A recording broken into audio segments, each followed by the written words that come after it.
Hello viewers, আজ বলবো সুখ দুঃখ নিয়ে কিছু কথা। সুখ ও দুঃখ জীবনের দুটি অঙ্গ। এই পৃথিবীতে কিছু কিছু মানুষ সত্যিই খুব অসহায়। তাদের মনের কথা, তাদের ভালো লাগা, খারাপ লাগা এগুলো শোনার মতো কেউ থাকে না। তাদের এই কথাগুলো মনের মধ্যেই রয়ে যায়। গৌতম বুদ্ধের মতে জীবনে সুখ ও দুঃখ দুই অবস্থান করে, কিন্তু তা সবসময় পরিবর্তনশীল। যদি কপালে সুখ না থাকে, কপালে পাথর ঠুকে কোনো লাভ নেই, এতে কপালে ব্যথা লাগে। শরীরের ও স্বাস্থ্যের চেয়ে আর কোনো বড় সম্পদ হতে পারে না।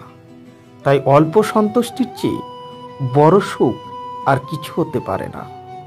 প্রতিটি মানুষ যে কোনো একটি নির্দিষ্ট দুঃখ কষ্ট নিয়ে ঘুরে বেড়ায়। এই পৃথিবীতে তারাই সুখী যারা নিন্দা শুনে এবং সাথে সাথে নিজেকে পরিবর্তন করে।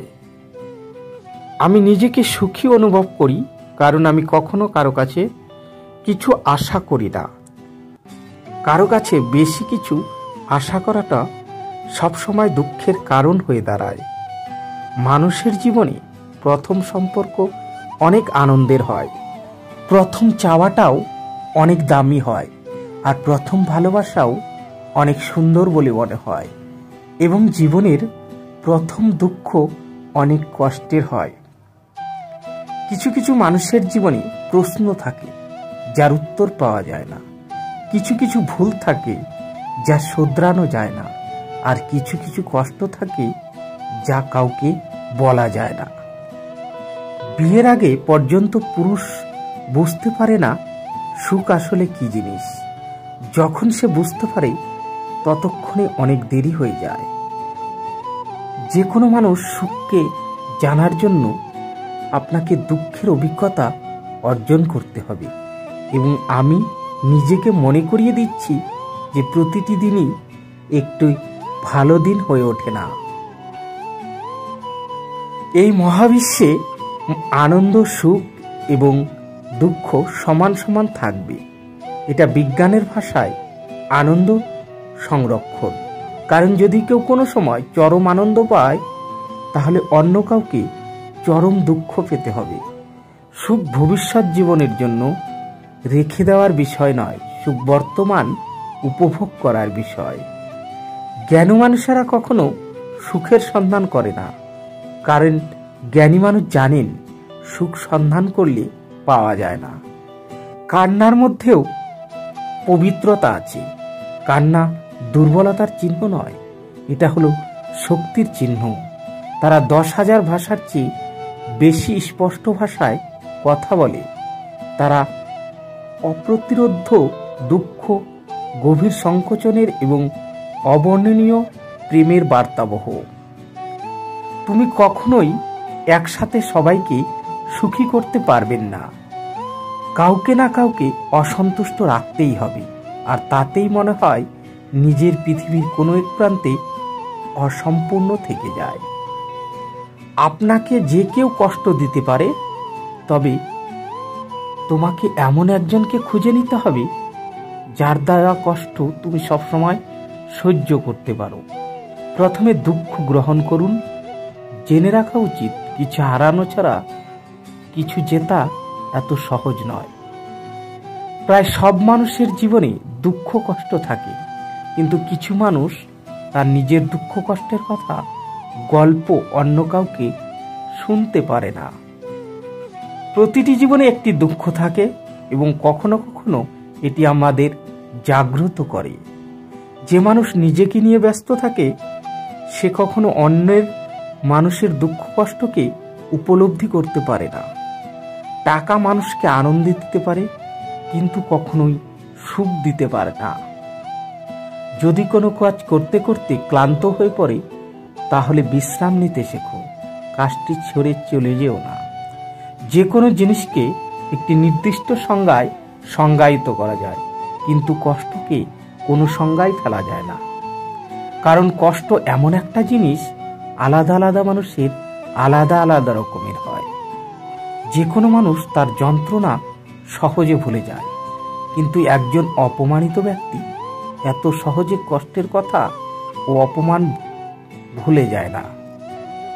কিছু কিছু মানুষের জন্য এই পৃথিবীটা যেন তাদের উপযুক্ত স্থান নয়।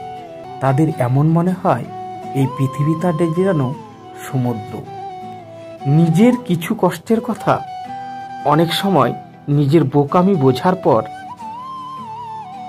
কারো কারো দুঃখ হয় আর কারো কারো হাসি পায়। সুখ শান্তি থেকে আসে আর শান্তি উদাসীনতা থেকে আসে। আগে পরিবারকে ভালোবাসতে শেখো, বাকি লোকেরা এমনিতেই তোমায় ভালোবাসবে। একজন ব্যক্তির শক্তি যা সমস্ত সমস্যা মোকাবেলা করার সাহস দেয়। যে পরিবারের মানুষ খাবার একসাথে বসে খায়, সেই পরিবারে সর্বদা সুখ সমৃদ্ধি এবং শান্তি থাকে। পরিবারই প্রত্যেকটি মানুষের কাছে তাদের প্রথম ভালোবাসা। প্রেমে পড়লে তুমি সাহিত্য লিখতে শিখবে, আর বিচ্ছেদ হলে সাহিত্য বুঝতে শিখবে। জীবন নিয়ে গল্প লেখা সহজ, কিন্তু গল্পের মতো করে জীবন সাজানো অনেক কঠিন। পরিশ্রম সিঁড়ির মতো আর ভাগ্য লিফটের মতো। লিফট যে কোনো সময় বন্ধ হতে পারে, কিন্তু সিঁড়ি সবসময় আপনাকে উপরের দিকে নিয়ে যাবে।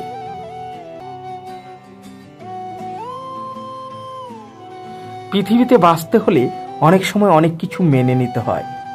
কিছু কিছু মুহূর্ত আসে যখন নিজের অসীম ভালো লাগাকে বিসর্জন দিতে হয়। জ্ঞানের কথা ও গুণীদের কথা মানুষের জীবনে সবসময় অনেক কিছু শিক্ষা দেয়। সেই সবচেয়ে ধনী যার নিজস্ব বলতে কিছু নেই।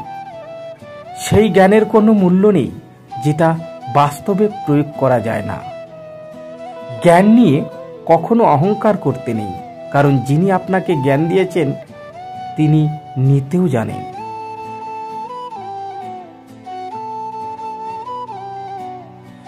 বলার আগে শুনে নাও, প্রতিক্রিয়া দেখানোর আগে চিন্তা করো, সমালোচনার আগে ধৈর্য ধরো, প্রার্থনার আগে ক্ষমা চাও, ছেড়ে দেওয়ার আগে চেষ্টা করো। মানুষ যখন হাসে মন থেকে খুব কমই হাসে, কিন্তু যখন কাঁদে মন থেকেই কাঁদে। যদি মানুষকে বাঘ ও সিংহের সাথে তুলনা করা হয় তাহলে মানুষ খুশি হয়, আর জন্তু বললে রাগ হয়। তাহলে বাঘ আর সিংহ কি? কাউকে কটু কথা বলবে না, কারণ সেও কটু প্রত্যুত্তর দিতে পারে। উত্তপ্ত বাক্য বিনিময় তোমার জন্যও কষ্টদায়ক হবে। দণ্ডের প্রতিদণ্ড তোমাকেও স্পর্শ করবে। তাই কাউকে কটু কথা বলা থেকে বিরত থাকো। পৃথিবী হচ্ছে একটি আয়নার মতো। তুমি সবার সাথে যেমন ব্যবহার করবে, প্রত্যুত্তরে ঠিক তেমনটাই ফিরে পাবে। অন্য ব্যক্তির ব্যক্তিগত বিষয়ে হস্তক্ষেপ করা থেকে বিরত থাকুন। মনে রাখবেন, আপনার নিজেরও ব্যক্তিগত একটি জীবন আছে, যেখানে অন্য লোকের হস্তক্ষেপ আপনি পছন্দ করবেন না। তো বন্ধুরা, ভিডিওটি কেমন লাগলো? যদি ভালো লেগে থাকে তাহলে অবশ্যই লাইক, শেয়ার ও কমেন্ট করতে ভুলবেন না। আর এই চ্যানেলে যারা নতুন তারা সাবস্ক্রাইব করে সঙ্গে থাকবে। ধন্যবাদ সবাইকে। আজকের মতো এ পর্যন্তই। দেখা হবে পরবর্তী ভিডিওতে।